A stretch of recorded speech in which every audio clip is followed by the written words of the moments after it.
menurut ayat Quran dan hadis Nabi itu nanti ada bermacam-macam. Ada orang beriman itu yang dimasukkan surga. Ada orang beriman itu yang dimasukkan ke dalam surga. Ada orang beriman itu yang disebut penduduk surga. Kenapa lain-lain, Pak? Karena waktu di dunia amalannya juga lain-lain. Ada orang beriman yang masuk surga. Ini paling murah tiketnya.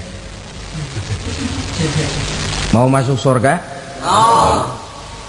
Kata Nabi begini, ma min abdin qala la ilaha illallah thumma mata ala dhalik illa dakhalal jannah. Kalau seorang hamba sudah mengucap dua kalimat syahadat, dia yakin dengan kebenaran kalimat itu sampai matinya, orang itu akan masuk surga. Abi Dzar yang waktu itu diajak bicara heran, ya Rasul kok gampang betul? Iya, walaupun orang itu mencuri, iya, walaupun orang itu berzina, iya, biar dia mencuri, biar dia berzina, kalau dia sudah mengucap dua kalimat syahadat, dia yakin dengan kebenaran kalimat itu sampai matinya, itu orang akan masuk surga. Jadi masuk surga cukup dua kalimat syahadat, yakin sampai mati, masuk surga. Itu perkara masuk. Tapi kalau pertanyaannya diterusin, masuknya kapan, Pak?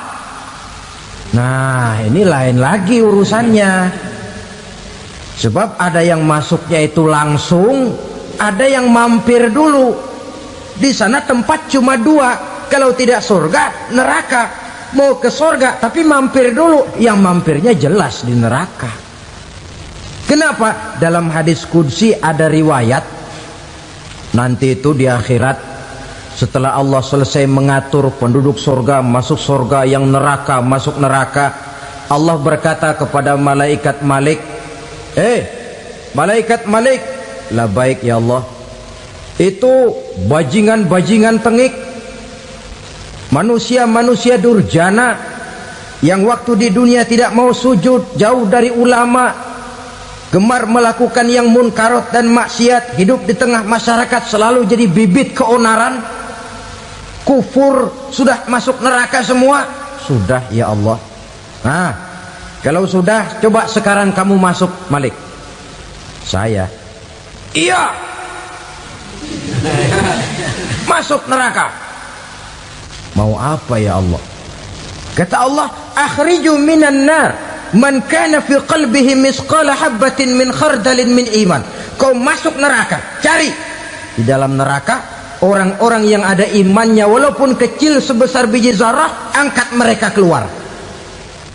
Masuk malaikat Malik ke neraka, cari orang yang ada imannya, korek-korek.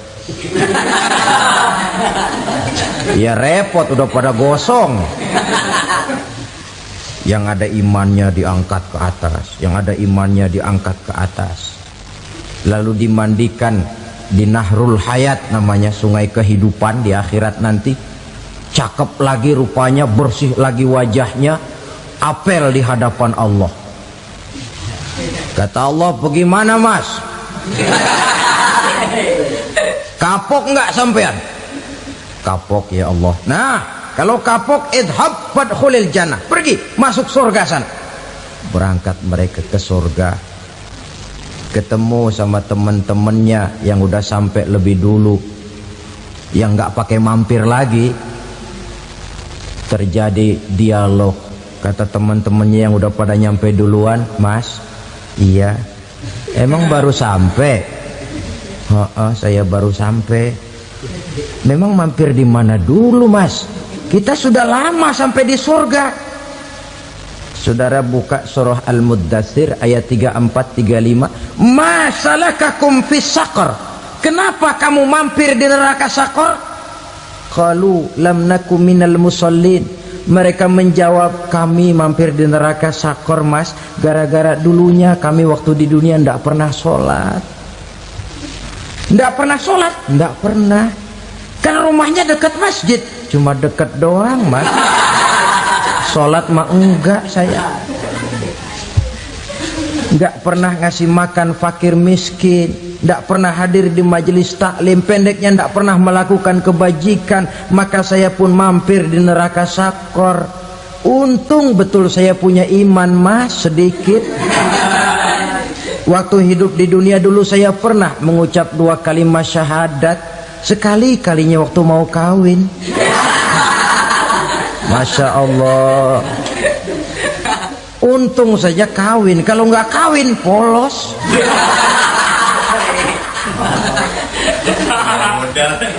Itu juga pengulu sudah setengah mati ngajarin. Asyhadu alla, asyaduaan, asyaduaan.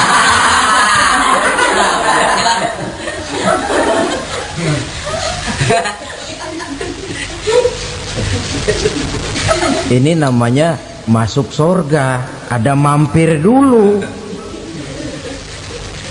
Ada pula orang mukmin itu yang dimasukkan surga. Namanya dimasukkan kan terima beres. Saya masuk ke rumah, jalan sendiri, cari tempat sendiri. Saya dimasukkan ke dalam rumah, terima beres, pokok ada di dalam, itu dimasukkan namanya. Nggak pakai mampir. Tapi tentu tiketnya lebih mahal ketimbang yang pertama tadi. Apa kata Allah? Innal ladzina amanu wa amilus salihat la ukaffiranna anhum sayyi'atihim wa la udkhilannahum jannah. Sesungguhnya orang-orang yang beriman kemudian beramal soleh, kami hapuskan segala dosa dan kesalahannya, kami masukkan mereka ke dalam surga. Lihat ayatnya, Allah yang memasukkan, kita yang dimasukkan. Tidak pakai transit, tidak usah mampir. Cuma tidak cukup syahadat, tidak cukup amanu, tapi diiringi dengan wa'amilus salih. Iman, amal.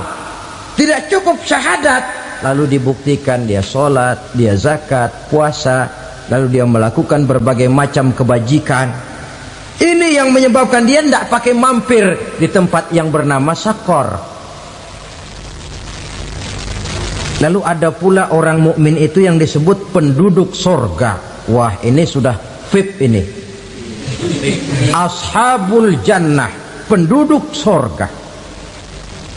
Siapa mereka? Kata Allah, innal ladzina amanu summa istaqamu fala khaufun alaihim wala hum yahzanun ulaika ashabul jannah hum fiha khalidun. Sesungguhnya orang-orang yang beriman lalu istiqamah, tetap dalam melaksanakan perintah Allah, tidak goyah, tidak labil tapi stabil, istiqamah, mereka tidak takut dan tidak bersedih hati. Merekalah penduduk surga. Iman, istiqamah. Tidak punya duit, sembayang. Banyak duit, sembayang. Miskin, sembayang. Kaya, tetap sembayang. Istiqamah.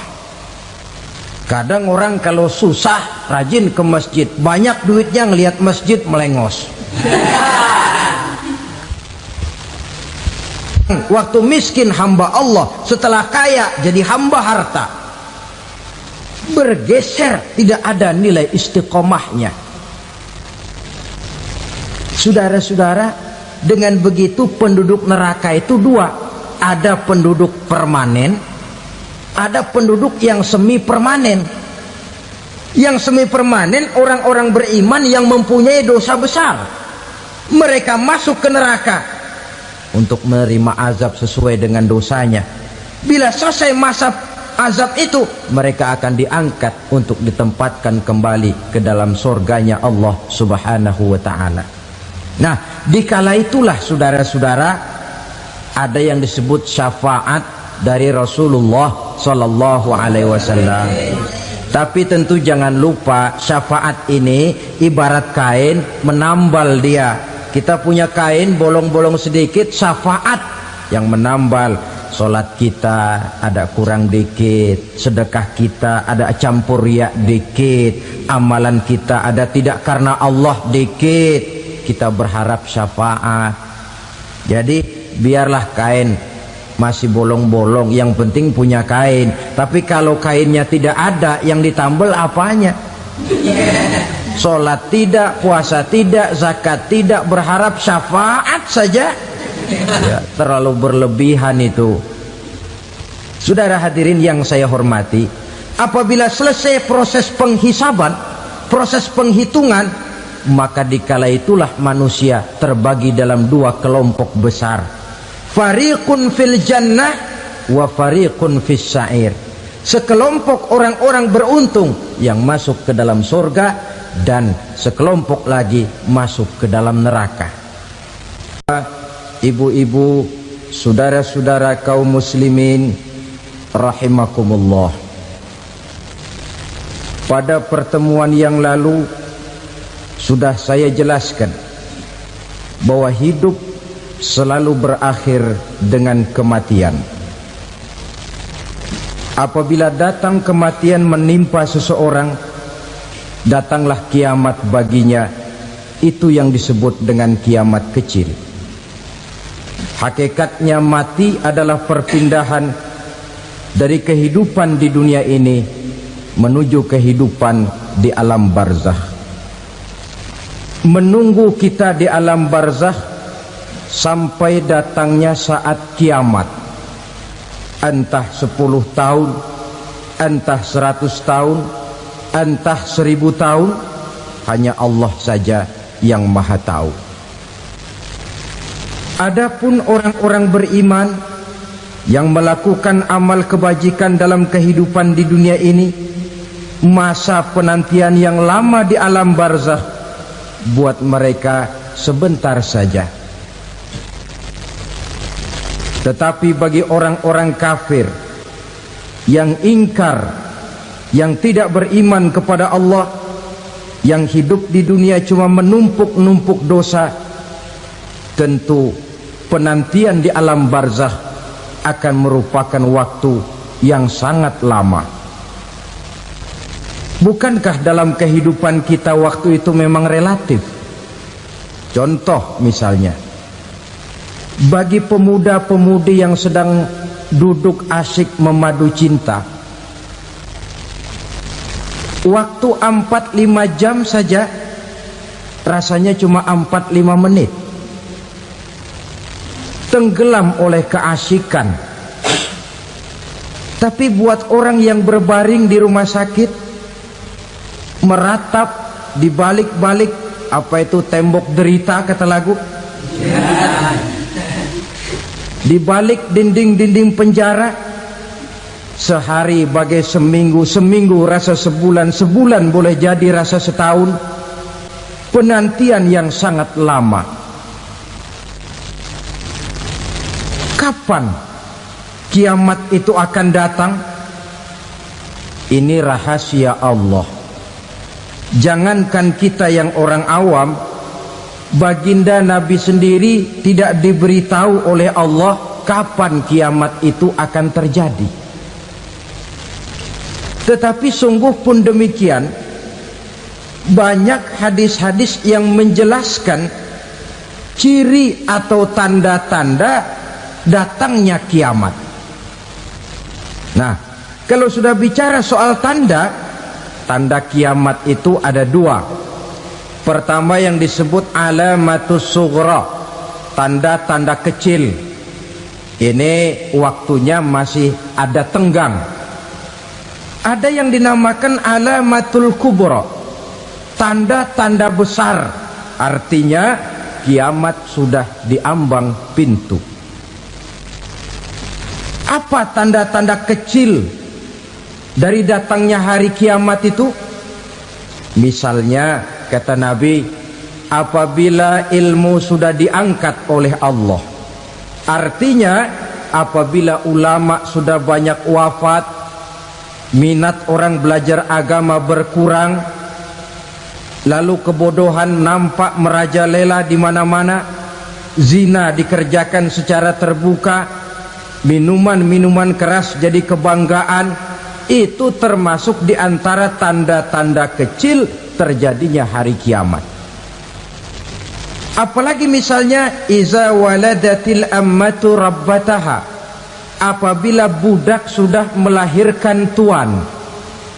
Apa maksudnya? Ada yang mentafsirkan apabila anak sudah bisa membudaki orang tuanya, orang tua yang melahirkan dia, yang membesarkan dia, demi setelah si anak besar jadi orang berpangkat, bertitel, berharta, berkedudukan, jadilah orang tua itu budaknya.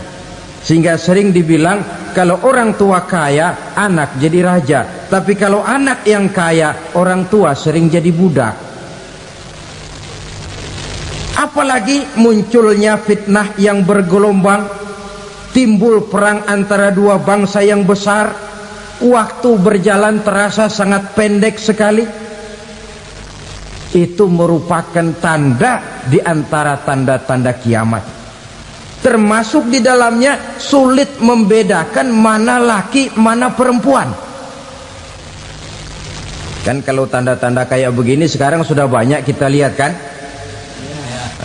Ulama banyak wafat, penggantinya sulit.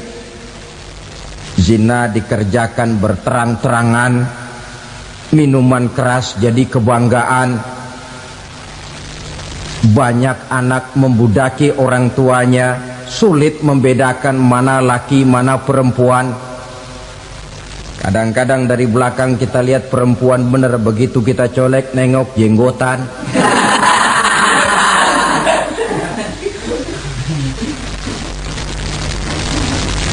Ini termasuk tanda-tanda kecil, masih ada tenggang sampai akan terjadinya kiamat itu.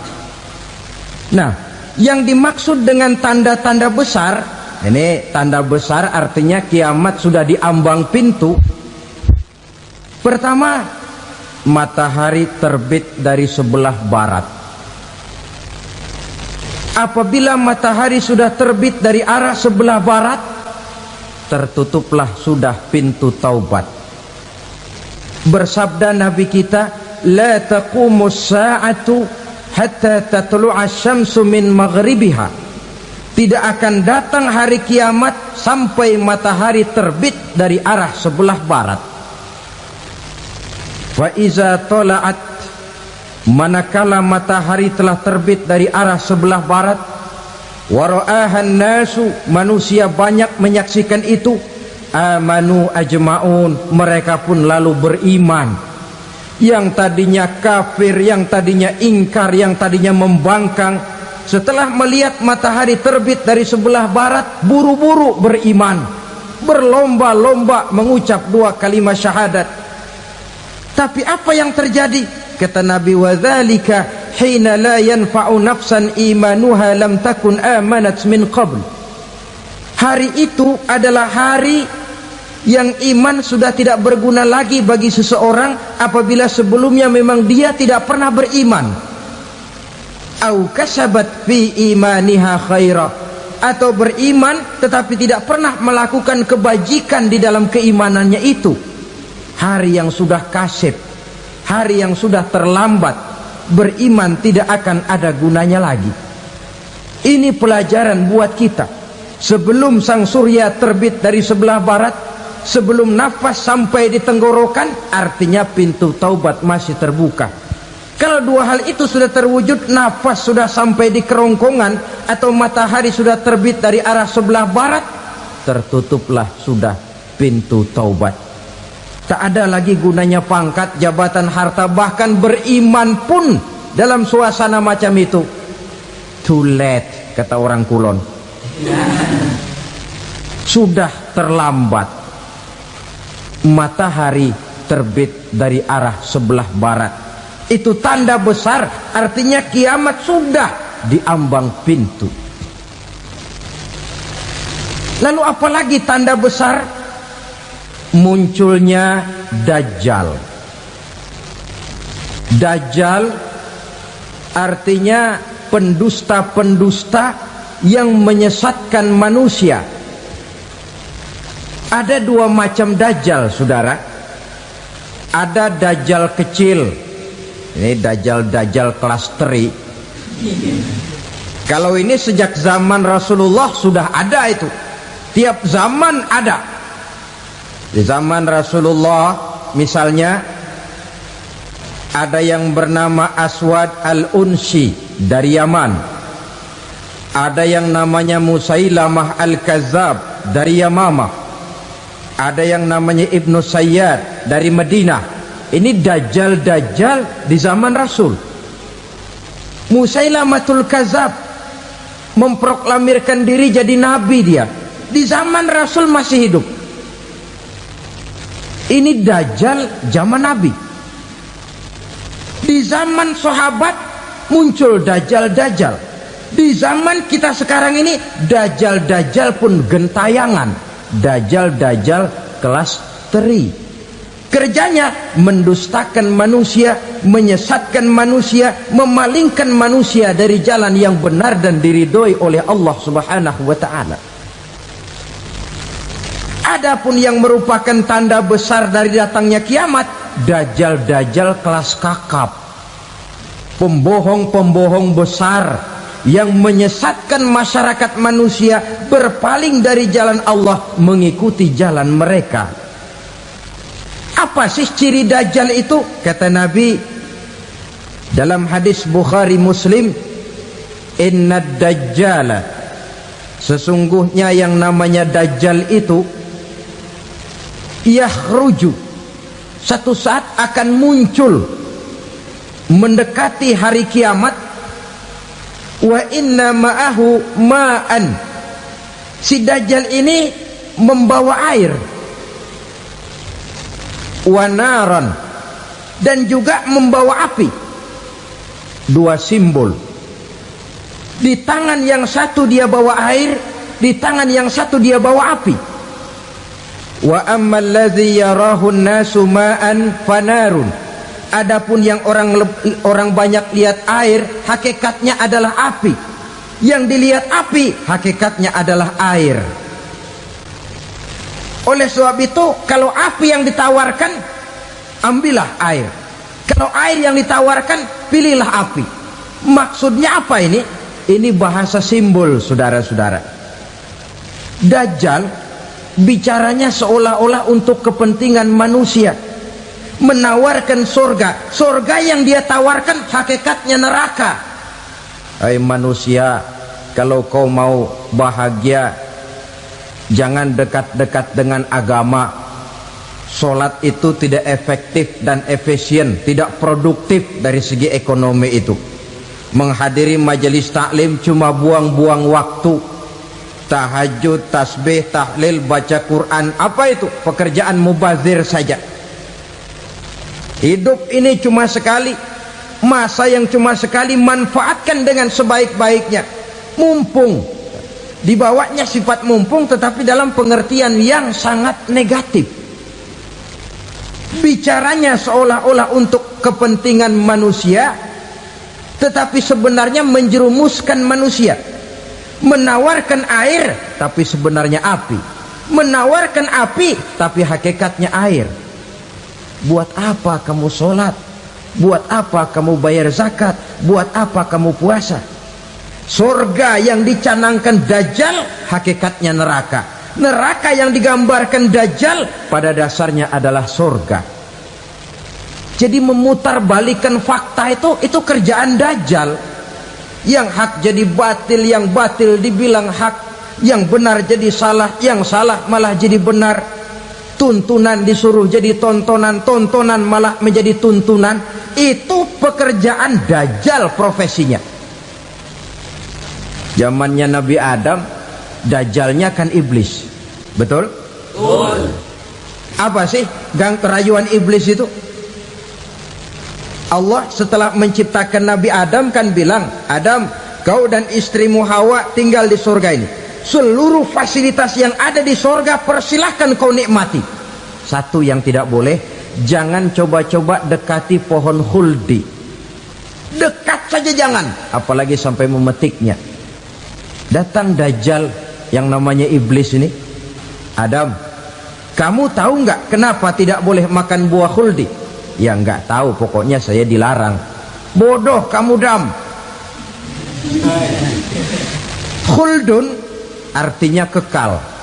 Kalau kamu makan itu buah, kau akan kekal di surga buat selamanya. Allah tidak kepengen, maka dilarang kamu makan buah khuldi. Kalau kau ingin kekal di surga Adam, makan saja. Saya bicara begini ini untuk kepentingan kamu Adam. Ini kan ciri-ciri Dajjal. Bicaranya sih seolah-olah untuk kepentingan Nabi Adam, hakikat sebenarnya menjerumuskan Nabi Adam supaya ingkar dan melanggar larangan dari Allah Subhanahu wa ta'ala.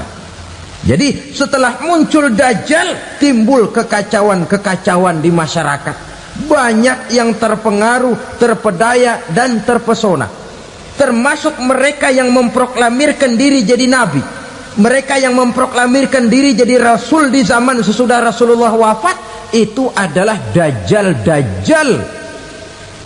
Maka saya ingatkan, kalau di zaman kita sekarang ini ada orang ngaku jadi nabi, ada orang ngaku jadi rasul, biar bahasa Arabnya kental, Quran hafal, hadis ribuan hadis hafal, biar pakai serban sampai menyengser ke tanah, bahasa Arabnya fasih, tapi dia mengaku jadi nabi, jadi rasul, kita umat Islam wajib tidak percaya, wajib untuk tidak percaya. Itulah Dajjal zaman kita sekarang ini. Tidak mustahil mereka datang mempengaruhi orang awam supaya berpaling dari Rasulullah, mengikuti mereka.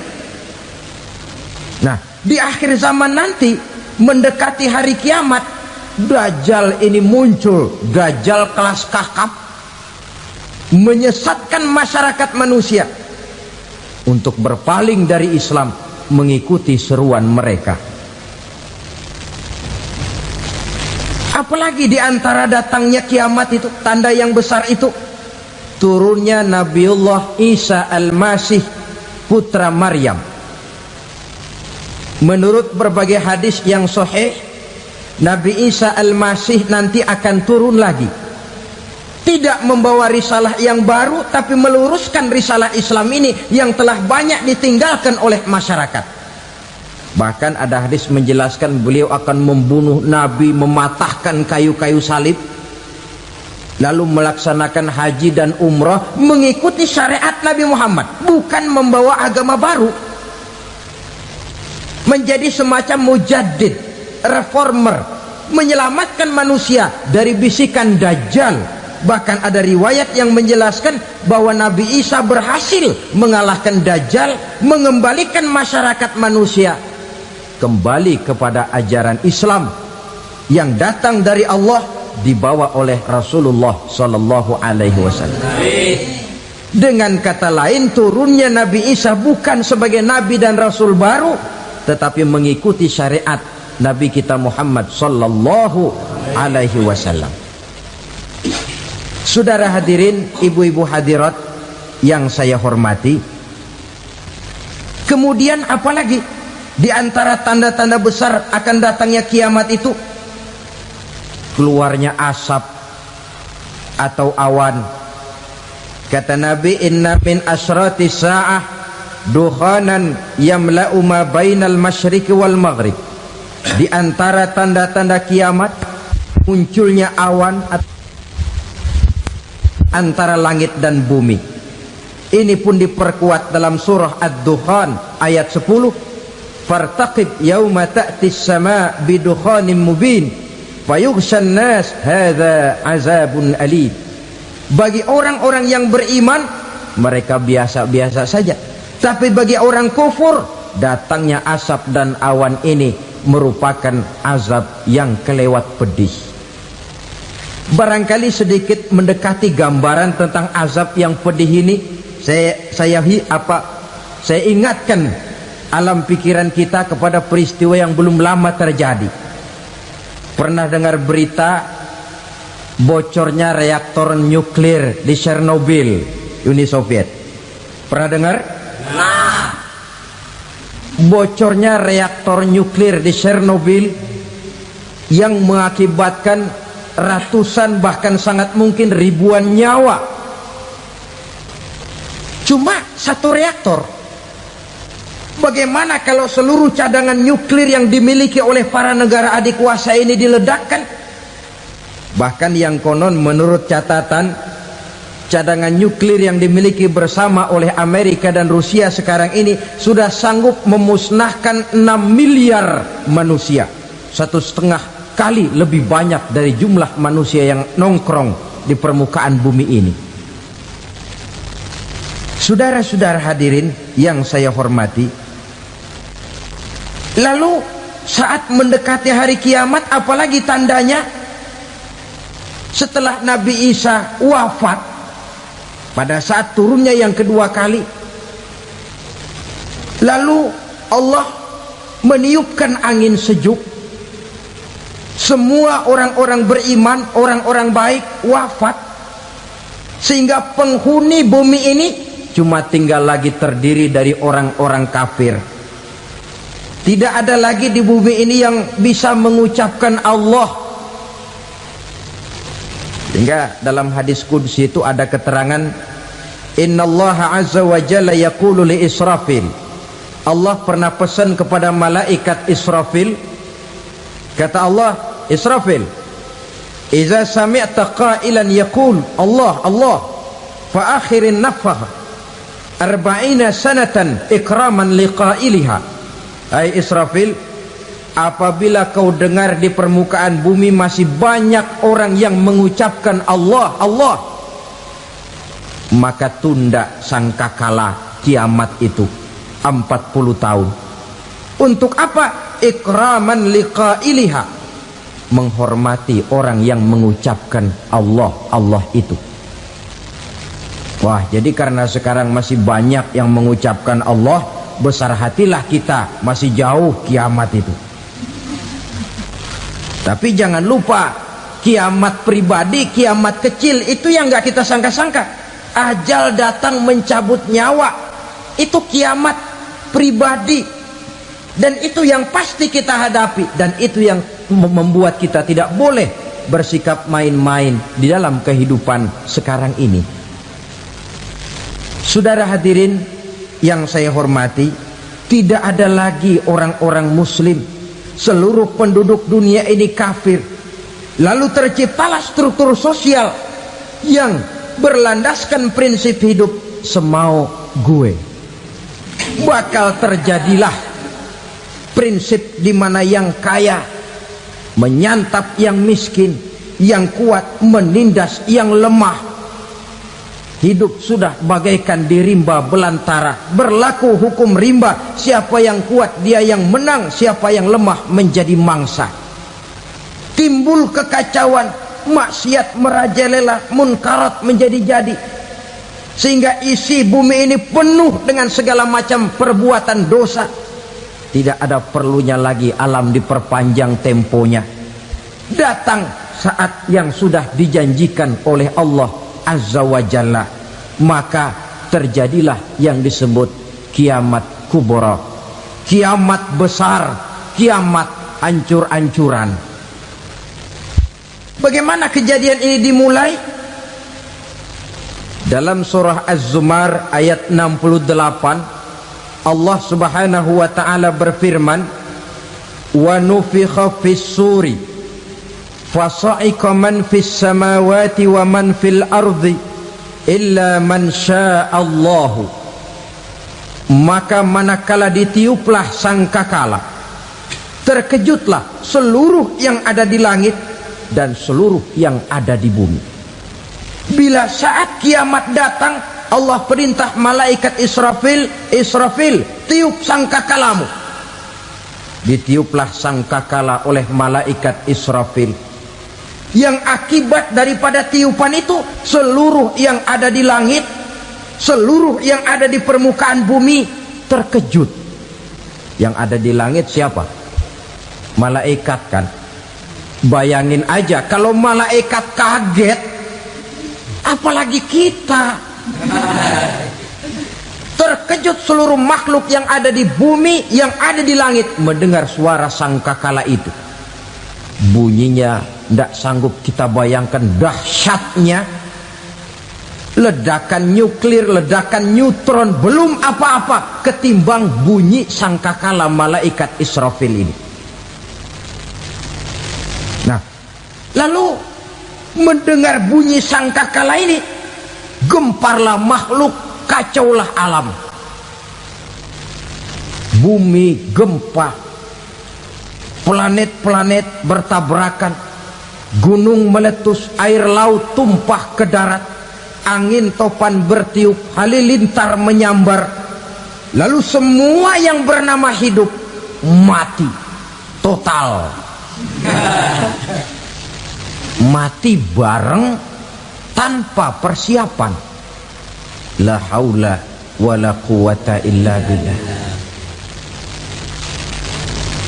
Saya kadang-kadang dalam tafakur bermohon, ya Allah, mudah-mudahan saya nggak nemuin kiamat beneran. Ngeri. Tidak bisa kita bayangkan macam apa suasana seperti itu. Allah saja banyak memberikan gambaran, misalnya Al-Qari'ah, wa mal qari'ah, wa ma adraka mal qari'ah. Kejadian yang menggemparkan. Tahukah kamu apa kejadian yang menggemparkan itu? Yauma yakunun nasu kal farasil mabsus wa takunul jibalu kal ihnil manfus. Pada saat itu manusia berterbangan bagai kupu-kupu, gunung berterbangan seperti kapas ditiup angin. Gunung saja macam kapas, konon lagi manusia. Kematian total, mulai semut sampai gajah mati, jin mati, iblis mati, malaikat mati. Oh, malaikat saja mati. Saudara hadirin yang saya hormati, kematian total yang tanpa persiapan. Orang bilang, Pak, kalau mati bareng begitu yang repot malaikat maut dong ya. Cabut sana, cabut sini. Itu kalau menurut logika kita, mestinya begitu menurut logika. Tapi logika juga yang nggak perlu serepot itu. Sebab untuk mematikan listrik di wilayah DKI, di wilayah Jakarta, nggak perlu tiap rumah didatengin, matiin, ya lama. Cukup dari kantor pusatnya saja PLN, tekan satu tombol, gelaplah seluruh Jakarta. Saudara hadirin yang saya hormati, kematian total. Lalu setelah kematian total, planet-planet juga mati, dalam arti tidak bergerak dan beredar. Angin mati, dalam arti tidak bertiup. Air mati, dalam arti tidak ada riak gelombang. Pokoknya semua mati. Kullu nafsin za'iqatul maut, semua yang bernafas mati. Dalam ayat lain, kullu man 'alaiha fan, semua yang ada di permukaan bumi fana. Yang kekal cuma Allah Subhanahu wa ta'ala. Yang paling belakang mati malaikat maut dan malaikat Israfil. Tapi mati juga sesuai dengan janji Allah. 40 lamanya. Tidak dijelaskan oleh Abi Hurairah 40 jam, apa 40 hari, apa 40 tahun. Hadis-hadis cuma menyebutkan 40 saja. Sunyi alam, yang tinggal cuma Allah saja lagi. Ketika itu Allah berseru-seru, katanya, limanil mulkul yauma, siapa para penguasa hari ini? Mana itu raja-raja dan penguasa yang dulu mengaku jadi Tuhan? Fir'aun, mana Fir'aun sekarang? Yang dulu jadi raja, merasa berhasil, sombong, lalu tidak mau turun-turun dari kekuasaannya, sampai kepada puncak kekurang ajarannya mengangkat diri jadi Tuhan. Mana itu Fir'aun? Namrus, mana sekarang Namrus? La ilaha illa ana, ternyata tidak ada Tuhan lain selain daripada aku, kata Allah. Proses kemudian, saudara-saudara, turunlah hujan dari langit. 40 lamanya hujan itu. Tidak jelas juga 40 jam apa 40 hari. Setelah air turun membasahi, datanglah tiupan sangkakala yang kedua. Semua yang bernama mati bangkit dari kuburnya masing-masing. Ini yang disebut Yaumul Ba'thi, hari kebangkitan. Allahu Akbar. Pada saat kita bangkit dari kubur kita masing-masing, kumpul di padang mahsyar namanya. Bayangin aja, saya sendiri nggak sanggup bayangin. Manusia sejak zaman Adam sampai zaman kiamat kumpul bareng di tempat sama. Berapa banyaknya itu?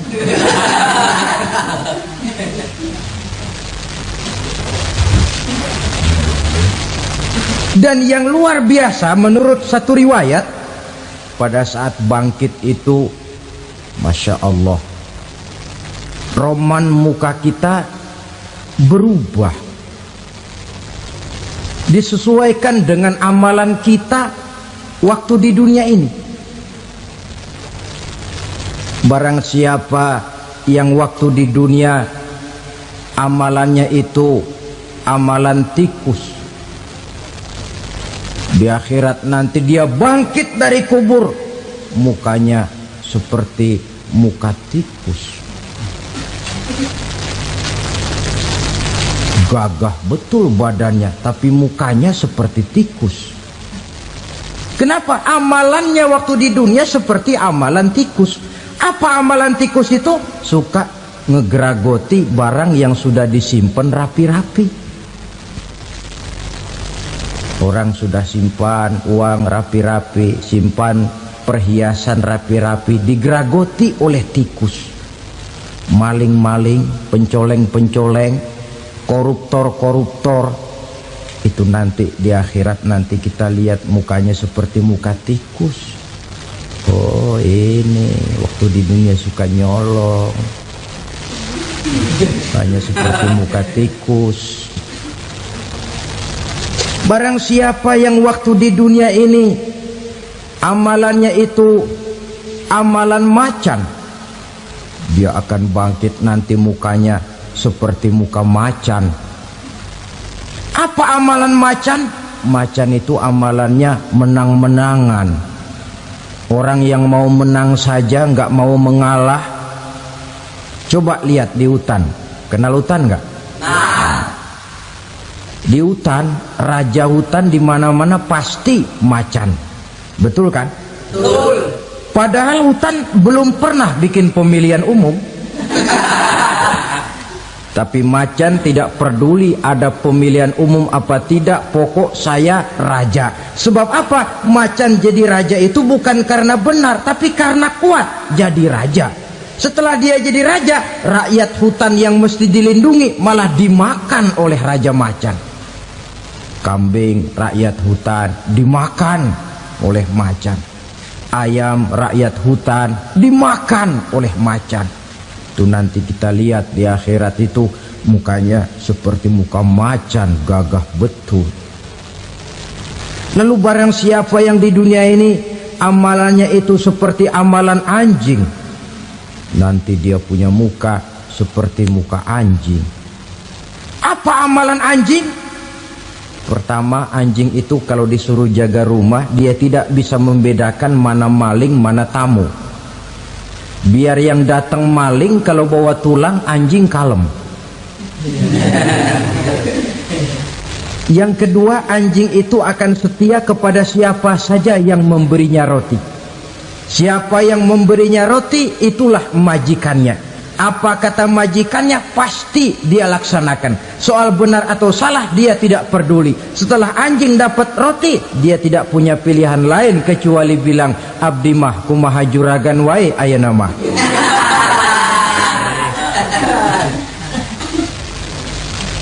Saudara hadirin yang saya hormati, berkumpul di padang mahsyar, tiap orang sibuk dengan persoalannya masing-masing. Matahari waktu itu didekatkan oleh Allah, panas luar biasa. Ada yang saking panasnya itu mencucurkan peluh keringat sampai sebatas mata kakinya. Ada yang keringatnya sampai sedengkulnya, ada yang keringatnya sampai sepusatnya, ada yang keringatnya mengalir sampai sebahunya, ada yang kelelap oleh keringatnya sendiri, sementara orang di sampingnya nggak apa-apa. Bergantung lagi amalan dia waktu di dunia ini.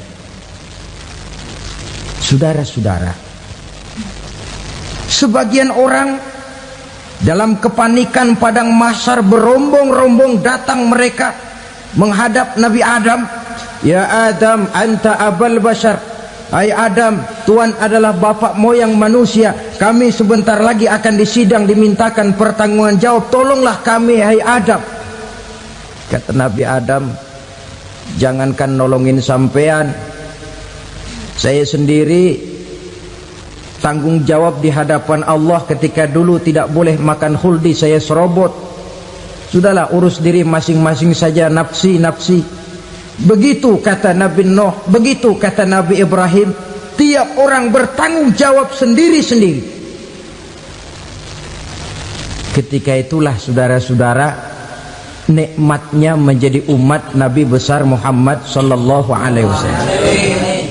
Sebab apa? Walaupun menurut abjad kita ini umat paling belakang, kita ini toh, karena Nabi Muhammad adalah Nabi akhir, tapi akan dihisap lebih dulu, lewat di atas sirat lebih dulu, masuk surga lebih dahulu ketimbang umat-umat belakangan. Ketika Rasul mendekati ajal, beliau tanyakan itu kepada malaikat Jibril. Malaikat Jibril berkata, Muhammad jangan khawatir, Allah sudah berjanji, inni haramtul jannata ala sairil anbiya hatta tadkhulaha anta wa haramtuha ala sairil umami hatta tadkhulaha ummatuka. Surga aku haramkan buat seluruh nabi kecuali kalau engkau Muhammad sudah masuk ke dalamnya, dan surga aku haramkan buat seluruh umat kecuali kalau umatmu Muhammad sudah masuk ke dalamnya. Logikanya, walaupun menurut abjad kita umat paling belakang, bakal dihisap paling dulu, lewat di atas sirat paling dulu, masuk surga paling dulu, kalau mampir ke neraka juga paling dulu. Ya resiko. Jangan mau enaknya aja paling dulu. Saudara hadirin yang saya hormati,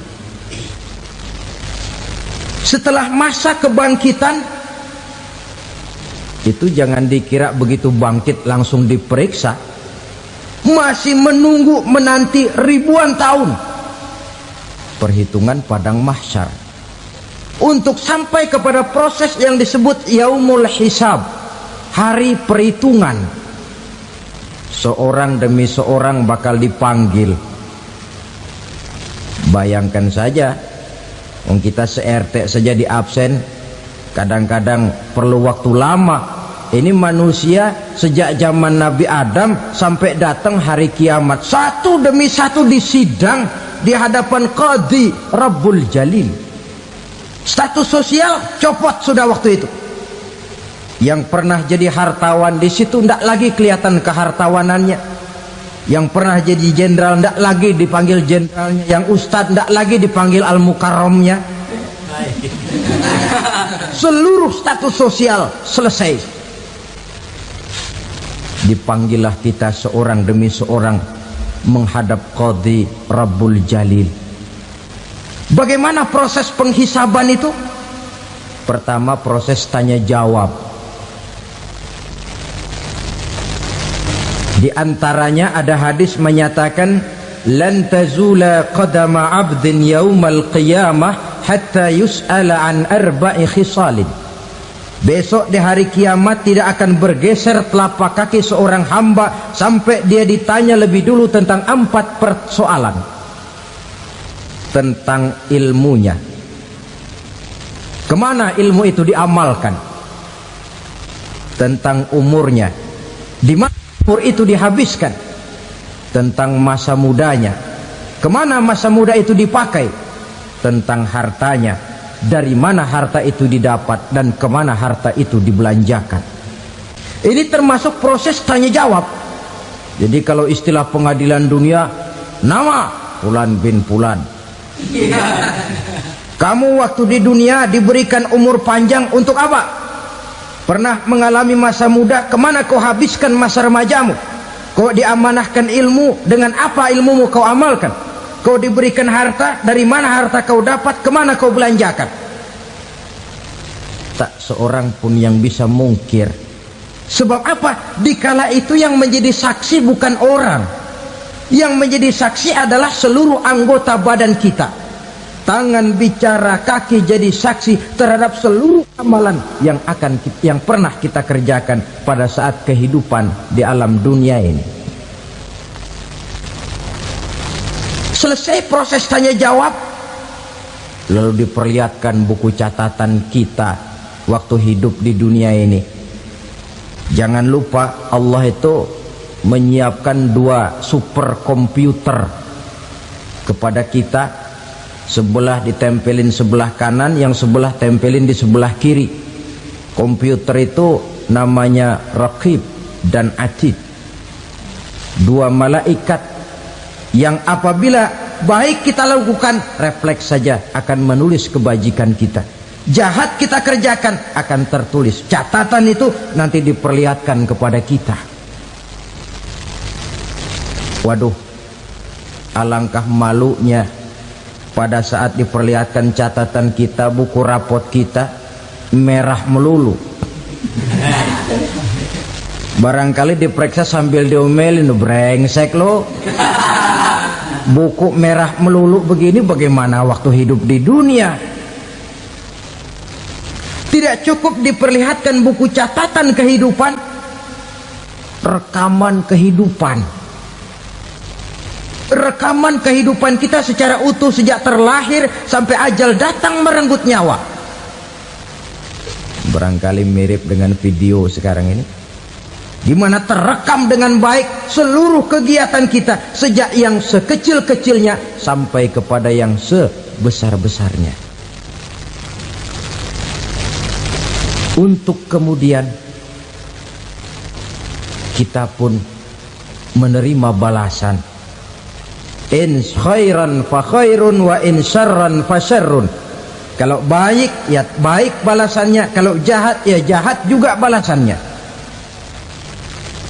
Catatan-catatan kita diberikan. Kalau banyak kebajikannya diberikan di tangan kanan dengan cara yang halus. Kalau banyak kejahatannya diberikan dari sebelah kiri atau dilempar dari belakang. Itulah sebabnya sejak di dunia ini kita sudah mohon kepada Allah. Ketika berwudu membasuh tangan kanan, apa kita bilang? Allahumma a'tini kitabi biyamini wa hasibni hisaban yasira. Ya Allah, berikan saya kitab di tangan kanan, dan kalau saya memang perlu dihisap, hisaplah saya yang seringan-ringannya. Tangan kiri berlindung kita kepada Allah, jangan sampai diberikan kitab di tangan kiri atau dari arah sebelah belakang. Wa a'udzubika an tu'tiya kitabi bishimali aw min wara'i zuhri, dari arah sebelah belakang. Na'udzubillah min dzalik. Setelah selesai lewat proses penghisaban, lewat mizan, timbangan, maka yang sudah selesai dihisab itu bergeraklah menuju sirat, jembatan yang terbentang menuju surga melalui neraka. Saudara-saudara, panjangnya perjalanan sirat itu memakan waktu ratusan tahun. Tetapi orang yang lewat di atas sirat pun macam-macam, bergantung amalannya ketika di dunia ini. Ada yang lewat di atas sirat itu kalbarkil khatib, seperti kilat yang menyambar, lep, sudah sampai dia di surga. Cepat bukan main. Ada yang lewat di atas sirat itu seperti orang lari-lari. Ada yang lewat di atas sirat itu seperti orang jalan biasa. Ada yang sambil merangkak, ada yang sambil ngesor, ada yang sambil gelayutan, ada yang selamat sampai ke ujung ke surga, ada yang tergelincir jatuh masuk ke dalam neraka, bergantung amalannya dalam kehidupan di dunia sekarang ini. Tiap kita akan melewati yang namanya sirat ini. Saudara-saudara kaum muslimin yang saya hormati, dengan demikian mereka yang selamat melalui sirat sampai ke terminal akhir surga, mereka yang ketika dihisab ternyata banyak kejahatannya daripada kebaikannya, mereka singgah di dalam neraka. Nah, adapun orang-orang yang beriman menurut ayat Quran dan hadis Nabi itu nanti ada bermacam-macam. Ada orang beriman itu yang dimasukkan surga. Ada orang beriman itu yang dimasukkan ke dalam surga. Ada orang beriman itu yang disebut penduduk surga. Kenapa lain-lain, Pak? Karena waktu di dunia amalannya juga lain-lain. Ada orang beriman yang masuk surga. Ini paling murah tiketnya. Mau masuk surga? Kata Nabi begini, ma min abdin qala la ilaha illallah thumma mata ala dhalik illa dakhalal jannah. Kalau seorang hamba sudah mengucap dua kalimat syahadat, dia yakin dengan kebenaran kalimat itu sampai matinya, orang itu akan masuk surga. Abi Dzar yang waktu itu diajak bicara heran, ya Rasul kok gampang betul? Iya, walaupun orang itu mencuri, iya, walaupun orang itu berzina, iya, biar dia mencuri, biar dia berzina, kalau dia sudah mengucap dua kalimat syahadat, dia yakin dengan kebenaran kalimat itu sampai matinya, itu orang akan masuk surga. Jadi masuk surga cukup dua kalimat syahadat, yakin sampai mati, masuk surga. Itu perkara masuk. Tapi kalau pertanyaannya diterusin, masuknya kapan, Pak? Nah, ini lain lagi urusannya. Sebab ada yang masuknya itu langsung, ada yang mampir dulu. Di sana tempat cuma dua, kalau tidak surga, neraka. Mau ke surga tapi mampir dulu, yang mampirnya jelas di neraka. Kenapa? Dalam hadis qudsi ada riwayat, nanti itu di akhirat, setelah Allah selesai mengatur penduduk surga masuk surga, yang neraka masuk neraka, Allah berkata kepada malaikat Malik, malaikat Malik, labaik ya Allah, itu bajingan-bajingan tengik, manusia-manusia durjana yang waktu di dunia tidak mau sujud, jauh dari ulama, gemar melakukan yang munkarat dan maksiat, hidup di tengah masyarakat selalu jadi bibit keonaran, kufur, sudah masuk neraka semua. Sudah ya Allah. Nah, kalau sudah, coba sekarang kamu masuk, Malik. Saya, iya, masuk neraka. Mau apa ya Allah? Kata Allah, akhriju minan nar man kana fi qalbihi misqala habatin min khardalin min iman. Kau masuk neraka, cari di dalam neraka orang-orang yang ada imannya walaupun kecil sebesar biji zarah, angkat mereka keluar. Masuk malaikat Malik ke neraka, cari orang yang ada imannya, korek-korek. Ya repot, udah pada gosong. Yang ada imannya diangkat ke atas, yang ada imannya diangkat ke atas, lalu dimandikan di Nahrul Hayat, namanya sungai kehidupan di akhirat nanti. Cakep lagi rupanya, bersih lagi wajahnya, apel di hadapan Allah. Kata Allah, bagaimana mas? Kapok nggak sampean? Kapok ya Allah. Nah, kalau kapok, idhab fadkhulil jannah, pergi masuk surga sana. Berangkat mereka ke surga.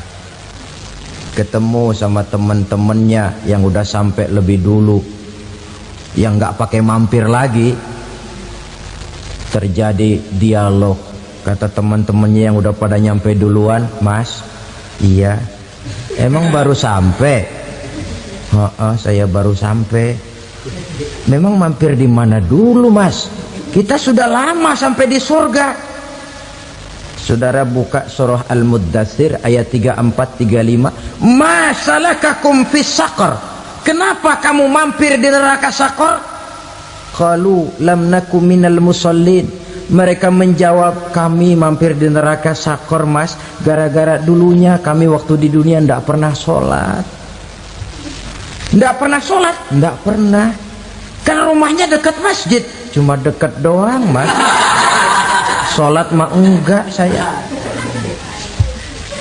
Nggak pernah ngasih makan fakir miskin, nggak pernah hadir di majelis taklim, pendeknya nggak pernah melakukan kebajikan, maka saya pun mampir di neraka Saqar. Untung betul saya punya iman, Mas, sedikit. Waktu hidup di dunia dulu saya pernah mengucap 2 kalimat syahadat, sekali-kalinya waktu mau kawin.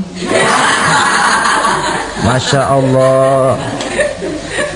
Untung saja kawin, kalau nggak kawin polos.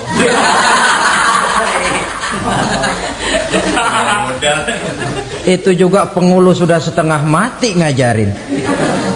Asyhadu alla, asyaduaan, asyaduaan.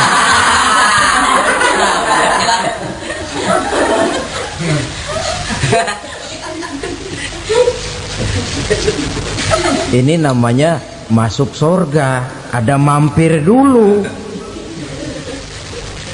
Ada pula orang mukmin itu yang dimasukkan surga. Namanya dimasukkan kan terima beres.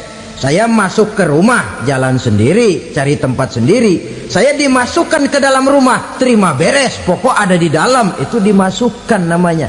Nggak pakai mampir. Tapi tentu tiketnya lebih mahal ketimbang yang pertama tadi. Apa kata Allah? Innal ladzina amanu wa amilus salihat la ukaffiranna anhum sayyi'atihim wa la udkhilannahum jannah. Sesungguhnya orang-orang yang beriman kemudian beramal soleh, kami hapuskan segala dosa dan kesalahannya, kami masukkan mereka ke dalam surga. Lihat ayatnya, Allah yang memasukkan, kita yang dimasukkan. Tidak pakai transit, tidak usah mampir. Cuma tidak cukup syahadat, tidak cukup amanu, tapi diiringi dengan wa'amilus salih. Iman, amal. Tidak cukup syahadat, lalu dibuktikan dia sholat, dia zakat, puasa, lalu dia melakukan berbagai macam kebajikan. Ini yang menyebabkan dia tidak pakai mampir di tempat yang bernama Saqar. Lalu ada pula orang mukmin itu yang disebut penduduk surga. Wah, ini sudah VIP ini. Ashabul jannah, penduduk surga. Siapa mereka? Kata Allah, innal ladzina amanu summa istaqamu fala khaufun alaihim wala hum yahzanun ulaika ashabul jannah hum fiha khalidun. Sesungguhnya orang-orang yang beriman lalu istiqamah, tetap dalam melaksanakan perintah Allah, tidak goyang, tidak labil tapi stabil, istiqamah, mereka tidak takut dan tidak bersedih hati. Merekalah penduduk surga. Iman, istiqamah. Tidak punya duit, sembayang. Banyak duit, sembayang. Miskin, sembayang. Kaya, tetap sembayang. Istiqamah. Kadang orang kalau susah rajin ke masjid, banyak duitnya ngelihat masjid melengos. Waktu miskin hamba Allah, setelah kaya jadi hamba harta. Bergeser, tidak ada nilai istiqomahnya. Saudara-saudara, dengan begitu penduduk neraka itu dua. Ada penduduk permanen, ada penduduk yang semi permanen. Yang semi permanen orang-orang beriman yang mempunyai dosa besar. Mereka masuk ke neraka untuk menerima azab sesuai dengan dosanya. Bila selesai masa azab itu, mereka akan diangkat untuk ditempatkan kembali ke dalam surganya Allah subhanahu wa ta'ala. Nah, dikala itulah saudara-saudara, ada yang disebut syafaat dari Rasulullah sallallahu alaihi wasallam. Tapi tentu jangan lupa, syafaat ini ibarat kain menambal dia. Kita punya kain bolong-bolong sedikit, syafaat yang menambal. Solat kita ada kurang dikit, sedekah kita ada campur riak dikit, amalan kita ada tidak karena Allah dikit, kita berharap syafaat. Jadi biarlah kain masih bolong-bolong, yang penting punya kain. Tapi kalau kainnya tidak ada, yang ditambal apanya? Solat tidak, puasa tidak, zakat tidak, berharap syafaat saja. Ya, terlalu berlebihan itu. Saudara hadirin yang saya hormati, apabila selesai proses penghisaban, proses penghitungan, maka dikala itulah manusia terbagi dalam dua kelompok besar. Fariqun fil jannah wa fariqun fis sa'ir. Sekelompok orang-orang beruntung yang masuk ke dalam surga, dan sekelompok lagi masuk ke dalam neraka.